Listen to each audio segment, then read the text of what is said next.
Hello વિદ્યાર્થી મિત્રો, સ્વાગત છે તમારું એફએસ સાયન્સ એકેડમીમાં. તો ચેપ્ટર નંબર 6નો બીજો મુદ્દો મનુષ્યમાં શ્વસન વિશે જો જોઈએ તો એમાં અલગ અલગ ભાગો તરીકે નાક અને ફેફસું, અને ફેફસામાંથી પછી જે છે ઓક્સિજન હૃદયમાં પ્રવેશ કરે અને હૃદયમાંથી શરીરના વિવિધ ભાગો સુધી પહોંચે છે. તો શરૂઆત કરીએ તો નાકમાં આવેલા જે નસકોરા જે છે એના દ્વારા હવા શરીરમાં દાખલ થાય છે. નસકોરામાં નાના રોમ છે કે જે વાળ કે જેના દ્વારા હવા ગળાય છે અને શુદ્ધ થાય છે.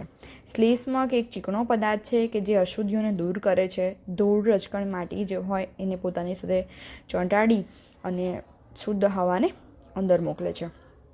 ગ્રીવા કે કંઠનળી કે જે કાસ્થીની રચના છે કે જેના દ્વારા હવા ફેફસામાં દાખલ થાય છે. ગ્રીવા કંઠનળી જે હોય છે કે જે હવાના માર્ગને બંધ થતો પણ અટકાવે છે, જેથી કરીને શ્વાસ રૂંધાય નહીં. ફેફસામાં નાની નલિકાઓ હોય છે અને અંતે ફુગ્ગા જેવી રચના હોય છે કે જેને આપણે વાયુકોષ્ઠો કહેવામાં આવે છે. વાયુકોષ્ઠો વાત વિનિમય માટેની સપાટી પૂરી પાડે છે. વાયુકોષ્ઠોની જે દિવાલ હોય છે એની ઉપર રુધિરકેશિકાઓનું જાળું હોય છે કે જે સતત ઓક્સિજન અને કાર્બન ડાયોક્સાઇડની આપ-લે માટે સક્રિય રહે છે. શ્વાસ જ્યારે આપણે અંદર લઈએ છીએ તો પાસળી ઉપસી આવે છે, ઉરોદર પટલ ચપટો બને છે અને ઉરસ્ય ગુહા મોટી બને છે, જેથી કરીને વાયુકોષ્ઠોનું વિસ્તરણ થાય છે.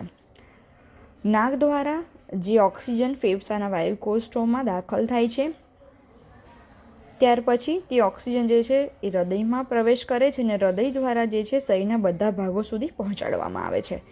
ઓક્સિજન જ્યારે શરીરના બધા ભાગો સુધી પહોંચે છે તો તે ગ્લુકોઝના અણુને તોડીને જરૂરિયાત પ્રમાણે ઉર્જાનું ઉત્પન્ન કરે છે અને એમાંથી કાર્બન ડાયોક્સાઇડ એક નિપજ તરીકે મળે છે